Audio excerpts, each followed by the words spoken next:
Hey, everybody. Welcome back to a very special episode of Random Chatter. Today, we are going to be talking about something that I've wanted to talk about for a long time. And I know Lou's wanted to talk about it for a long time. And Tim, you don't know why we've been talking about it for such a long time, but hopefully we're going to educate you. Sure. I'm looking forward to an education. All right. Something none of my teachers ever heard me say. Today, we are going to be talking about Babylon 5. And the reason we're going to be talking about Babylon 5 is not only because Babylon 5 deserves to be discussed, and it's something that we've never really talked too much about on Random Chatter. We've mentioned it a gazillion times. We've never really talked about it. And this is going to be a deep dive or anything. But the reason we're going to be talking about it tonight is because we have official news from the man himself that it is being rebooted and that it is coming back. And we're going to talk a little bit about what he said about it, about why it's being rebooted and not just getting a sequel, and why this is such a big deal. And it really is a big deal. Back in the 90s, people were calling this the next Star Wars. And I think that, while that's maybe a little off the mark, there's a good reason why so many people were saying that and so many other things about this series. It is truly a unique series with some of the best writing I've ever seen in television. Lou, I think you would back me up on that. Yeah, 100%. Yeah. And the funny thing is, the guy that wrote it is fascinating too. Babylon 5 it ran for 5 seasons, and he knew exactly how it was going to end before launching the series. Which darn it, that's good writing. And it was never done back then. It was never done. This is back when there was no serialized shows at all. It was just episodic stuff. Right. That was it. Right. He had this planned out, all the major beats and everything. He wanted to have this end in a certain way, and that's it. Not only was this before streaming, this was before DVD. And we'll come back to that in a second too. Don't let me forget that, Lou, because I want to bring that up. Okay. So episodic storytelling was really the way you had to go, because if you missed an episode, you were lost. And in Babylon 5, this was where they did this ongoing story arc thing really for the first time. And now it's kind of become the standard. You don't really get episodic television anymore. So we had 5 seasons that were planned out in advance, not every episode, but the general structure. We had a spin-off series that I think was MGM. I forget which studio it was. It was a different studio producing it than what owned Babylon 5. And there were problems with that studio, and that kind of went sideways. He did an unrelated series for Showtime called Jeremiah, and I think it's on Amazon Prime Video. It's post-apocalyptic. It is one of the most amazing TV series I've ever seen. It is still, to this day, it's one of my favorites. It ages well. And it's post-apocalyptic, but it's hopeful. It's, it has some dark moments, but really, like at the end of the series, you walk away from it feeling kind of uplifted, which is not something you get from post-apocalyptic shows. He did one of the first Netflix exclusive shows called Sense8 with the Wachowskis. That's right. He also rebooted Superman when Superman sales were in the tank as far as comic book authoring. He's a comic book writer as well. He brought Superman back because Superman sales sucked, and he brought Superman into the modern age. I believe he won the Academy Award for writing Changeling, directed by Clint Eastwood, starring Angelina Jolie. The guy's got a hell of a resume. He made one of the best comic book series that I've ever read. It was a mini series. It was written for Image Comics. It was called Rising Stars. A movie series was optioned. I think it kind of stalled out, pandemic and all that. Who knows? But probably the best non-Marvel DC comic book series I've ever read. And it might just be the best comic book series I've read, period. The guy knows how to write. He does. The only thing I'll say, I've read some of his novels, and I don't get his novels. I haven't read any of his novels. No. I've read some of his short stories and some of his novels, and I don't get them. But everything else the man touches is gold. Like, it's mind-blowingly good. Lou, did you read the autobiography he came out with a year or two ago? Becoming Superman or something like that? Yeah. No, I wanted to, but I never had a chance to read it yet. So while you were taking a break in between these 2 episode recordings of Random Chatter, I was talking to Tim about this. This autobiography is mind-blowing. You don't even have to know any of the stuff this guy's done. Just hearing about his childhood and growing up, it's a literal miracle that he's alive. This thing has violence and family drama and Nazis and war crimes, and like, it's crazy. It's insane. And I can't recommend that highly enough. And then the other thing I've always liked about JMS, as he's known, his name is Joe Michael Straczynski. So JMS is easier to type because Straczynski, wow, typing that out is rough. But he's always been very upfront about dealing with studios and the industry. And he's always talked about kind of the mechanics of writing. And he's written some stuff he's hated. Like he used to write on the She-Ra cartoon back in the 80s. Oh, interesting. Yeah. Okay. And people have asked him questions about different things. And he's like, yep, that was crap. I'm sorry you liked it. I don't know what's wrong with you. You need to get some taste or something. But like, no, that was crap. But he's like, listen, I need a paycheck. I need food. I need a roof over my head. So I write. That's what I do. It's my job. Like, you go to your job and you do things. Well, I go to my job and I do things and I get paid.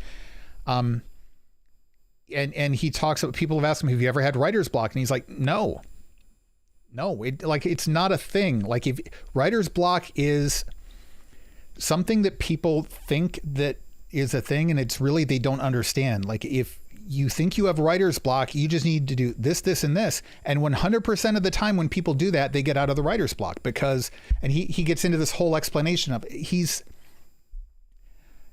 absolutely brilliant when it comes to the industry of writing. Anyway, so enough on him.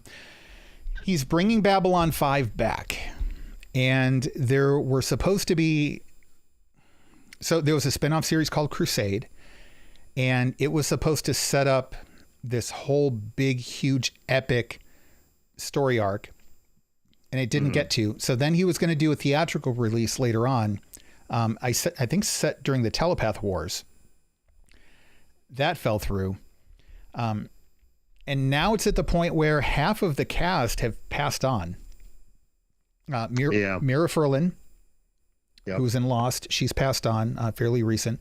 Richard Biggs has passed on. Andreas Katsoulis, who's also been in a bunch of other movies, he passed on.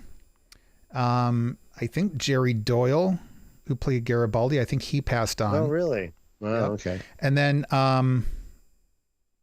why can't I remember his name? Michael O'Hare, who played Sinclair. Oh, the original commander. Yeah. He had a really tragic passing that JMS has talked about a little bit. He had some mental health issues that were neurological in nature, and struggled hard with it. And JMS kind of helped keep him going and get him help and made sure he still got a paycheck and stuff. And then it finally ended up getting the better of him. But anyway, so, half the cast is gone. So what he's going to do is he's going to actually reboot it, and it's going to be him rebooting it, which is weird because that's not something that's typically done. Yeah, right. Yeah, usually they just bring in someone else with a new vision and right. So if I can get these ads off of this webpage here, Good old internet. Did that? Okay, there we go. So I'm going to read a little bit about what JMS said about rebooting the series, and then we're going to talk a little bit about it. And I know I've been doing a lot of talking. Okay. Lou, I'm going to get your thoughts on it. And then Sure. Tim, you're kind of representing the audience here, because I know there are a lot of people who still haven't seen Babylon 5, especially younger audiences. And it is a little bit dated now because it was kind of the tail end of that 90s style of storytelling before we got into the dark, gritty stuff with Battlestar Galactica. It was like right at the end of that period. So it doesn't catch people's eye very much. There's fans over at the network, and they're eager to see this show happen. I'm hip deep into writing the pilot now, and we'll be running. Hey, Eric. Yeah. You need to completely start over. You froze up. You froze up on here, and the stream froze up on YouTube. All right. Yeah. The stream's back. The stream's back. Yeah. You need to completely start over. Okay, that's fine. I didn't get too far. Hey everyone, welcome to Random Chat. Oh. No, not that far back. Okay. No. Welcome to 2005. We're starting a new podcast called Random Chatter. This is episode 1. Wow. All right. I'm officially in episode 1 of Random Chatter now. Oh, and now the website just got loaded up with ads again. Go figure. Okay. So here's what JMS said. This is from tvweb.com, but it's been covered on a bunch of other sites as well. He said, to answer all the questions, yes, it's true. Babylon 5 is in active development as a series for the CW. Not thrilled about it being on CW, but, that's just me. We have some serious fans over at the network, and they're eager to see this show happen. I'm hip deep into writing the pilot now, and we'll be running the series. Man, these ads, this is going to be tricky. We'll be running the series upon pickup. So he is going to be the showrunner. And keep in mind, he set like Guinness Book of World Records for episode writing, because in the 5 seasons Babylon 5 was on the air, I think he wrote from season 2 through season 5, he wrote every episode except one that he had Neil Gaiman write. And he directed the vast majority of them, and he was the showrunner. Wow. And you were not allowed to change any of the dialogue on the show. So there's no improv. No, like if it was written, you said those exact words, period. He's that hardcore of a writer, huh? And yeah, but it worked. So. Well, and especially in this was, like we said before, scripted out that he knew where things were going to go. And that's things. True. Things in season 1 mattered in seasons, 3 and 4 and 5. Oh, and the dialogue though. I mean, who's the guy? Sorkin? Alan Sorkin? Alan, yeah, did West Wing and stuff like that. Everybody talks about Aaron Sorkin's writing being so good. Like, he's got nothing on this guy. Some of the speeches and stuff, if you look back at the in memoriam YouTube videos for Richard Biggs, or especially Andreas Katsoulis, who played Jakar, where they kind of have a montage of clips and these different speeches that Jakar did throughout the series. Just some mind-blowing, moving dialogue that is just amazing. So anyway, I think this was posted to Twitter. The network understands the uniqueness of Babylon 5 and is giving me a great deal of latitude with the storytelling. As noted in the announcement, this is a reboot from the ground up rather than a continuation for several reasons. Heraclitus, I can't pronounce the name. I know I should know this. Anyway, some old Greek guy, older than Lou. I know, but for real, he is older than Lou. Wrote, "You cannot step in the same river twice, for the river has changed and you have changed. In the year since Babylon 5, I've done a ton of other TV shows and movies, adding an equal number of tools to my toolbox, all of which I can bring to bear on one singular question. If I were creating Babylon 5 today for the first time, knowing what I know now as a writer, what would it look like? How would it use all the storytelling tools and technological resources available in 2021 that were not on hand then? How can it be used to reflect the world in which we live and the questions we're asking and confronting every day? Fans regularly point out how prescient this show was and is of our current world. It'd be fun to take a shot at looking further down the road. So we will not be retelling the same story in the same way because of what that Greek guy said about the river. There would be no fun and no surprises. Better to go the way of Westworld or Battlestar Galactica, where you take the original elements that are evergreens and put them in a blender with a ton of new, challenging ideas to create something fresh yet familiar. To those asking, why not just do a continuation? Man, this website, I'm never coming back to this website again with these ads. Jeez. They bug the crap out of me. Hold on. Let me mute my ex-wife here. There we go. Okay. Wow. We're no, I'm just doing saying, a show. Yeah. Okay. To those asking, let me scroll back up again. And now I've got a different device dinging. This is like between that and the stream dropping. It's like the universe does not want us covering this. To those asking, why not just do a continuation for a network series like this? It can't be done because over half our cast are still stubbornly on the other side of the rim. I am so tired of scrolling up every few seconds for this ad. How do you go about telling the continuing story of our original Londo without the original Veer or Jakar? Or how do you tell Sheridan's story without Delenn? Or the story of Babylon 5 without Franklin or without Zach? The original Babylon 5 was ridiculously innovative, the first to use CGI to create ships and characters, and among the very first to shoot widescreen with a vigorous 5.1 audio mix.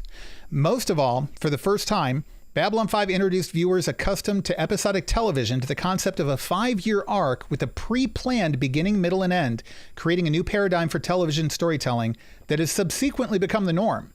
That tradition for innovation will continue in this new iteration, and I hope to create additional new forms of storytelling that will further push the television medium to the edge of what's possible. Let me conclude by just saying how supportive and enthusiastic everyone at the CW has been and is being with this new project. They understand the unique position Babylon 5 occupies both in television and with its legions of fans, and are doing everything they can to ensure the maximum in creative freedom, a new story that will bring in new viewers while honoring all that has come before. Onward. Lou, as a fellow Babylon 5 fan, give us your take. You know, first of all, I am excited to know we're going to get more Babylon 5.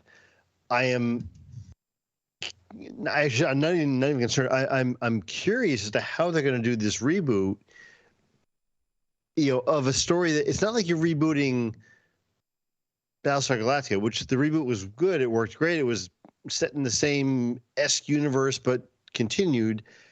Whereas this told a story that was very, you know, contained.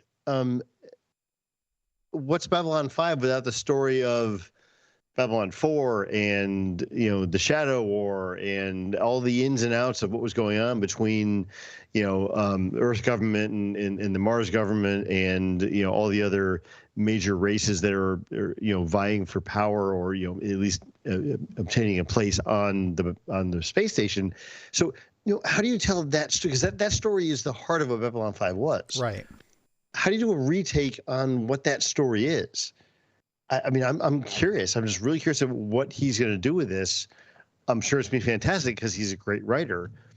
But I'm just, you know, that's the thing. Yeah, I'm just like waiting. Okay, I'm excited. I'm all in. I have no idea what you're going to do, but I'm just curious. You know, there are some things you don't touch, right? Like you don't go back and rewrite Star Wars. You can add more Star Wars, but you don't rewrite Episode 4 and 5 and 6. Right. You don't. There are certain things in storytelling that you just don't touch. Even if you look at things that have been done over and over and over again. If you look at A Christmas Carol, how many different versions of A Christmas Carol have there been? Yeah, very true. There have been futuristic ones. There have been ancient ones. There have been animated ones. There have been like Bugs Bunny ones, like Mickey Mouse, everything, right? But it's always the same story. Because it's sacred. You don't touch that story. Well, Babylon 5 is one of the most epic, it may literally be the most epic science fiction series ever to hit television, and is one of the most epic in all of science fiction, including novels. I know there are other big ones, but like this is, it's hard to get more epic in scale, right? Mm-hmm. How do you redo this? I if it were anybody but him, I would be up in arms. I think the entire community would be angry. It's only because it's him and that he's still going to be the showrunner. And you know how like tight he is about creative freedom. It's his baby. He's not going to screw it up. Yeah, no, he doesn't let people touch it. Oh, he used to get in such fights with the studios. Oh my gosh.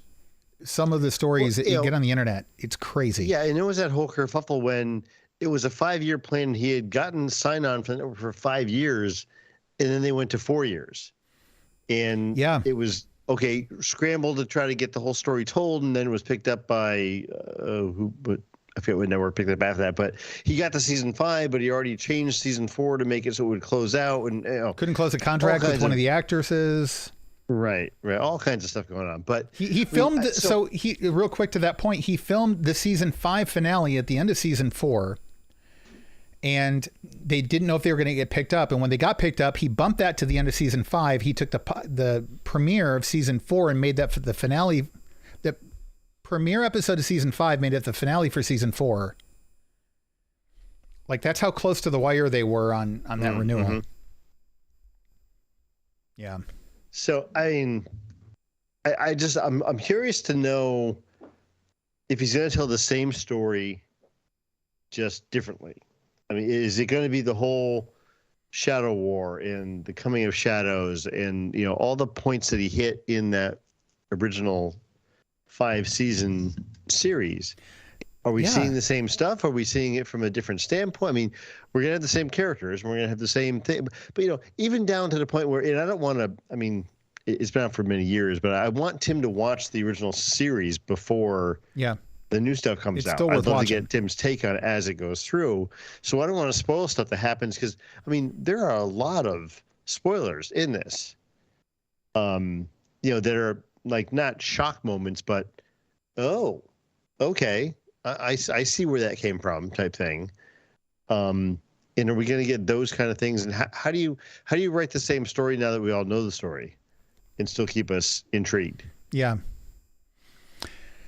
Some comments in the chat room. Tex says the CW thing is scaring me. Yeah. I'm with you. I don't know. I don't know. That doesn't worry me that much. Because he's in control. Right. I mean, he doesn't sign away stuff. If he doesn't get to have full creative control, he doesn't do it. Like I know it's in the contract. I know it's written. Let's see. He did have Legend of the Rangers. There's a funny story behind that too. It premiered on the day of some basketball tournament that ran long or something. It was like the most watched sporting event of like that 3-year period or something. And it happened the night of the premiere. So the premiere numbers tanked. So it didn't get picked up. And it wasn't a great pilot, honestly. Would you be okay if he continued the story and only did a closeout of the original characters in flashbacks or digital recreations? Honestly, so he talked about Battlestar Galactica, and I never watched the original. Did you watch the original, Tim? I did not. Okay. My understanding is that it kind of takes place like, I don't know, generations after the original. Like they kind of made it sound like parts of the original kind of happened. I'm sorry, I had something else going on here for a second. You were talking about Battlestar Galactica. Yeah, like wasn't it like a? Yeah, it was weird because it took place, a couple decades after the original thing did, because you had the Armistice Station where the Cylons were supposed to meet with the humans and kind of every year never showed up type thing. So there was always that history of what was going on from before, but they didn't play much into that. It wasn't like it was a big thing. Yeah. So I could see like a Babylon 6. Like something happening generations later, maybe? Yeah. I mean, I guess, but to me that kind of, I don't know, it worries me that with, the fact that we have in Star Wars, for example, the big event was the big event that we saw. And now what do you do that's as big somewhere else with, especially having the same, doing Babylon 5? Otherwise, it would be a continuation. Yeah. It wouldn't be a reboot. And when you go that epic, there are only so many places you can go afterwards, right? Like, I don't know. There's so many questions here that I just don't get rebooting it. I want more Babylon 5. I want him to be the guy doing it, and I want to see what he does with it. And he's bringing back Michael Sheridan as the main character. But where do you go? Is he recasting Delenn? Is he recasting Jakar and Londo? Is that stuff just not happening at all? I mean, I think if you're doing that, you got to recast everybody because. Right. But then if you're telling a different story. But what other story is worthy of telling when you had this epic?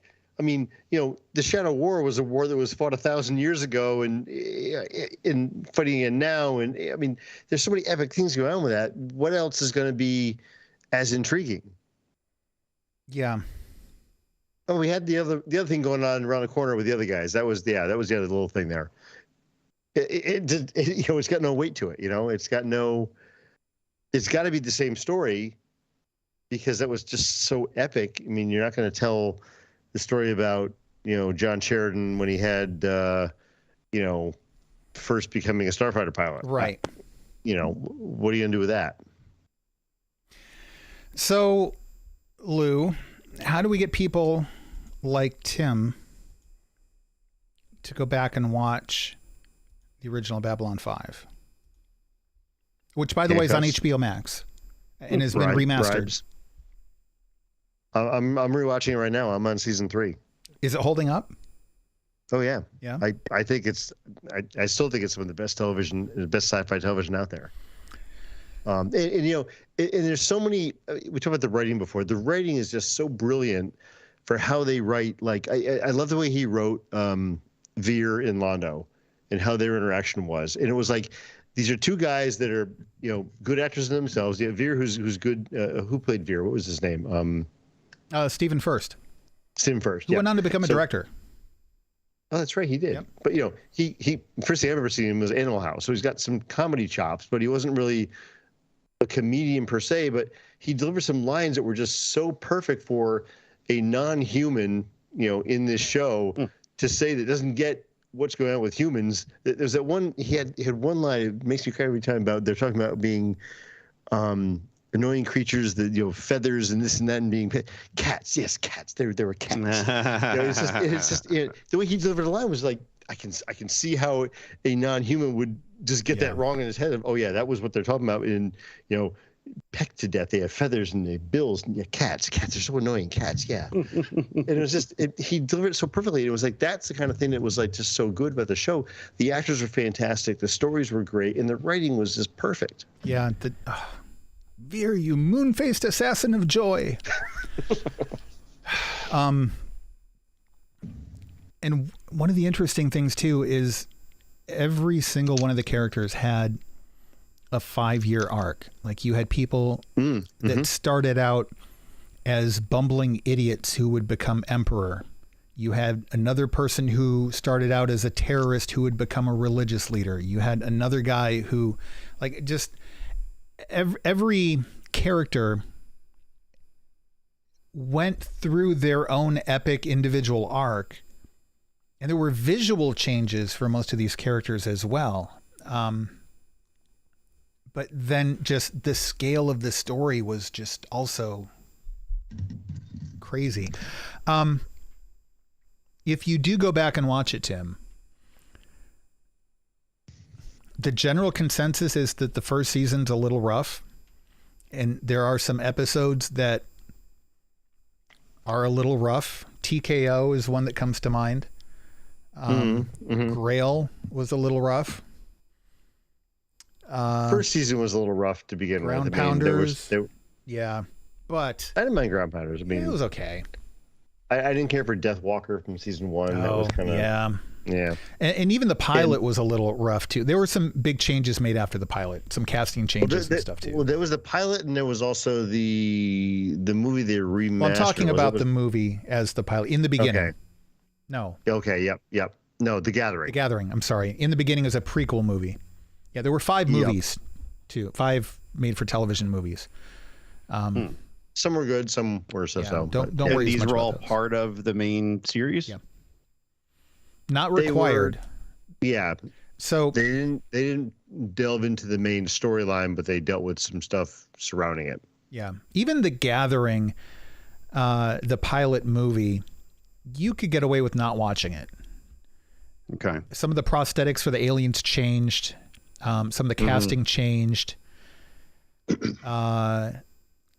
I would recommend you watch it. The first time, it was like, ooh, this is gonna be rough. Yeah. And it was years later I picked up the series. Like, oh man, this is amazing. Yeah, Even going back now, like watching the pilot episodes, like, oh my gosh, I'm so glad they made the changes they did because it was so much better. But I would still try to sit through it if you can. Okay. But wow, does it pick up? I will say that I've watched this series start to finish. Well, actually, I lost some of my videotapes for the end of season 4 and early season 5. So technically, with the exception of some episodes, I've watched the whole thing start to finish. I stopped counting it at 11 rewatches. And I honestly don't know how many times I've rewatched the entire 5-season series. And it's like 20 to 22 episodes per season. So it's like the real seasons, not this little, Doctor Who or Sherlock, like 3 episode seasons. And right. Yeah, no, we're talking. Yeah, I'm not up that high, but I'm up close. I mean, I've probably seen the whole series at least. To be fair, like 6 or 7 times. I had it running in the background while I'm playing video games and stuff. So it's me too. like Yeah, half and I watching. did. I did this back when you mentioned VHS tapes. This was one of the first series that I would record and then record it over again and get rid of the commercials and edit it. Yeah, it's now like all that time I wasted. Now I just have to click on HBO Max. Yeah, just click, and it's there.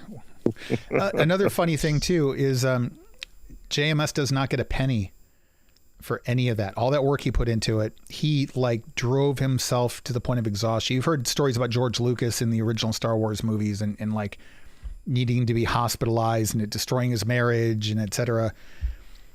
This guy did this for like 5 years straight, nonstop, 22 episodes a season, plus 5 movies, etc. And he doesn't get a penny from it because his contract was written up for home video sales. And it was written in such a way that when DVDs came out, DVDs didn't apply to the contract. So once they stopped making videotapes for it, which was about the time DVDs were being created, so they weren't making VHS tapes for home sale. So yeah, he got nothing after that. I think the actors and stuff might have still continued to get residuals and stuff. He got nothing. Wow. Yeah. Which and sucks. This brings us back to the conversation on distribution is distribution, and people need to get paid for distribution regardless of what it is. I mean, they need to not have language in contracts that's restrictive. Like it can't be so medium specific, like VHS sales.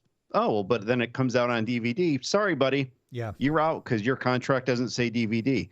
Like they need to stop that. And that was that was basically the central part of Scarlett Johansson's lawsuit against Disney, which did get settled a couple weeks ago.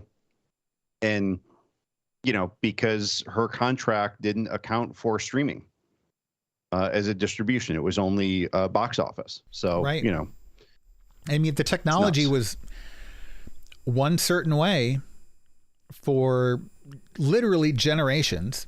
And then it changed when cable television came about and you had HBO and Showtime and stuff like that. But even then it was a slight modification. Okay, there's one middleman in between theater and television. Yep. And then you got VHS. And then that was around for a couple of decades. And then DVDs hit. And then it, like, each new iteration of technology has been shorter and shorter. Don't forget the 4 days that laser discs were a thing. Yeah, that's true. The big dinner platter sized, Yeah. If you had good aim, you could kill somebody with those things. Chop their head right off. I was surprised to find a website that I used to frequent quite a bit for information on Babylon 5 is still around. The Lurker's Guide. 5 is still around. Remember I was mentioning, Tim, the wiki-like website that, the Lurker's Guide. There was one point I was worried about it falling off the internet, like so I downloaded the entire site to a CD-ROM so I could browse the site on CD just in case anything happened to the site. Yeah, it's still there. It still looks like it did originally. It's like something out of. Have you browsed through the different episode listings there? Because he gets into a lot of the struggles he had with the network per episode. Like there was one where they were trying to have Ivanova. There was a sexual predator on the station or something like that, and so the commander was supposed to use her to lure the guy in, and they were gonna like catch him not in the act, but like attempting and he's like, what is wrong with you people? What commander would put his second in command, or any female for that matter, in a position to use as bait to try to what's wrong with you guys? What world do you live in? Yep. Crusade, the thief character, was supposed to be a character who learned about other alien species by having sex with them. And he said, right. okay, you guys are not allowed to give me notes anymore, period. I'm firing you from giving me notes. But I mean, that's the nice thing about this site was it goes through each episode and it gives you an overview of the episode, the back plot, unanswered questions, analysis of the episode, notes that were in there. I mean, cross references to other episodes. Stuff. Yep, and going through there and looking at like the unanswered questions is like, I forgot how great that was to go through and watch the episode. Okay, this is what we didn't get out of this episode that we're looking for, and it comes up later, and it's all that whole tied into the other thing. So it's something to go through as you watch the episodes and kind of see it. It was almost like audio commentary and podcasts before audio commentary and podcasts were around, and they just weren't in audio form. You ever notice that the episode titles, the most boring episode titles, were always the episodes that were the most game-changing? No, I don't think I ever realized that. Interludes and Lamentations or something. And it was like the whole galaxy gets set on fire. Or just like, go back and look at some of the episode titles for the big episodes. Okay. Yeah. So you got to watch this, Tim. It certainly sounds that. There has never been a show to hit television that I regret not being able to do a podcast for more than Babylon 5. And it's just because, podcasting wasn't a thing until years after it was done. Well, now's your chance, Eric. I mean, it comes back. Hell yeah, we're going to do a podcast on it. We could start that podcast. With Tim catching up. It's in production right now. We could start a podcast right now where we go through episode by episode. Tim could be the new guy watching the episode for the first time. We could be covering it. Carrie would come in as a backup host. I know she would. Definitely. We could get JMS on the podcast. He's done podcasts before for people, like as a guest. If you guys want, I'm game. Just saying. We can talk about it offline, but it's a great series. I'd be up for it, Tim. I think you'd really enjoy going through this and seeing it, and I'd love to experience going through it with somebody who's never seen it before. Yeah, first time. Yeah. And you know what? There's an audience for it. I mean, if you took a bunch of Babylon 5 fans and said, "Hey, we're doing a podcast with someone who's never seen the series before, going through episode by episode," they'd listen.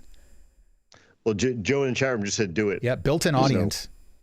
Yeah, Joe would listen. Sounds like we need to do an 8th episode podcast on Babylon 5. I know Carrie would listen. I know a lot of people that would listen. And I don't know a lot of people. Yeah. So the question is, which podcast that I'm on do I drop to make room for this? All of them. Yeah, no. There is no show on television better than Babylon 5. Oh, fight me. That's some serious. Fight me. Come on. There isn't one. Chat room. Would you agree? Tom says he's in. I mean, it is a great love of the show from those who watched it. I feel like we throw the word epic around a lot here, but epic is what this really is. I mean, it is it's a show that spans across what? There's 3 main races, plus there's, a host of 30 or 40 other races involved here too. Technically 1,000 years. Yeah. Technically. Yeah. In time travel. But in a controlled time travel too. In a controlled way. Very controlled. Very minimal amount of it. Yeah. Yeah, I mean, we're getting a lot of love in the chat room from this, Tim. We'll squeeze it in somewhere. There's not been a lot of Star Wars news recently. Not saying we're getting rid of Force Chatter, but we could record it Sunday nights when there's no Star Wars news. Just saying. Just putting that out there. Yeah. All right. Well, I think that's gonna probably do it then. Anything else you want to say, Lou? I know that. I mean, you really hit the big question. Like, how do you do this? And I know we just we simply don't have an answer. And I can't come up with any good ideas, and you can't. But then we're not Joe. I'm not JMS. Yeah. I'm looking forward to seeing what he does with this. I know it's going to be amazing, but I'm just curious. The first version of this is amazing. And I'm watching it now. I mean, so the original episode, the first episode aired January 26, 1994. 1994. That was 2 days before I joined the military. And I'm going, God, this is still amazing. It's still a good show. It's still a good story. The original graphics were done on a Commodore Amiga computer, from what I'm told. In the chat room, Joe has just thrown Mediocre Modeler under the bus to help host. Okay, I'm in. Ooh, what can we make from the show? I wasn't thinking about that. I was just thinking about getting him on as a host. He's a good guy. Well, no, that too. I mean, if he wants in, yeah. He knows how to reach us. Consider that an invitation. And hey, we're always looking for folks with new show ideas and some fresh blood to bring into the network. Yes. So, but if you got some ideas and some thoughts, the catch for this one is we want somebody who hasn't seen the series before, Tim. The new guy. I know your podcast plate is pretty well out to the edges of the plate, but this is worth scooting the mashed potatoes over a little bit off to the side. This is like that dessert plate. I did not know there were mashed potatoes. Yeah, this is maybe even worth scraping some of it off down to the floor for the dog to make some room for this big steak, this big chunk of beef. I'm telling you, perfectly cooked except the first few bites, but after that, All right. Interesting. That's going to do it for this episode. There's some crazy analogies. I know. I'm going to stop before I start getting into... It's like when you have popcorn, but in a bucket, not the bags of popcorn. Okay? And you know how some of the kernels at the bottom, they don't fully pop? And when you put the salt on the top, it doesn't get all the way down to the bottom. This week, everybody. I have no idea where I'm going with this analogy. There's nothing there. I just wanted to see how far. Those partially popped kernels are the best, though. I like eating those at the bottom. Yeah, your dentist loves you eating them too. Yeah, well, paid for his summer house probably.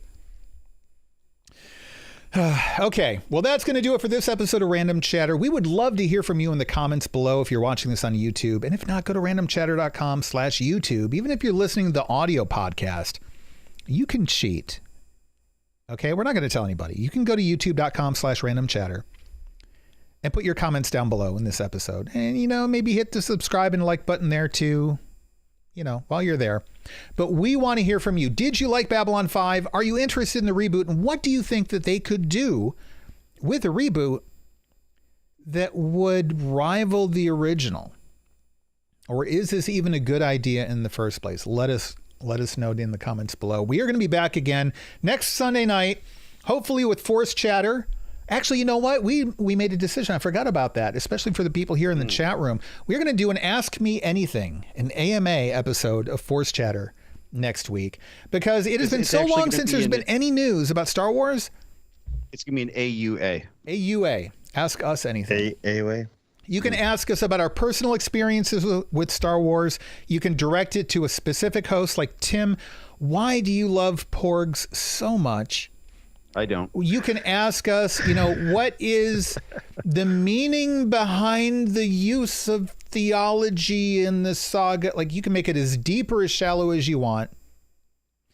But we kind of need some ideas on things to discuss until Lucasfilm starts giving us news on what's actually going on, because we know there's stuff in the works.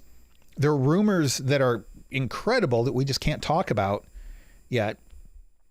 So that's going to be next episode, next Sunday night. And if you're listening to this before then and you want to hear us answer your question live on the air, randomchatter.com/YouTube or youtube.com/randomchatter. Either one takes you to the same place. Hang out here in the chat room with us. We will be back Tuesday night with Movie Chatter. And until then,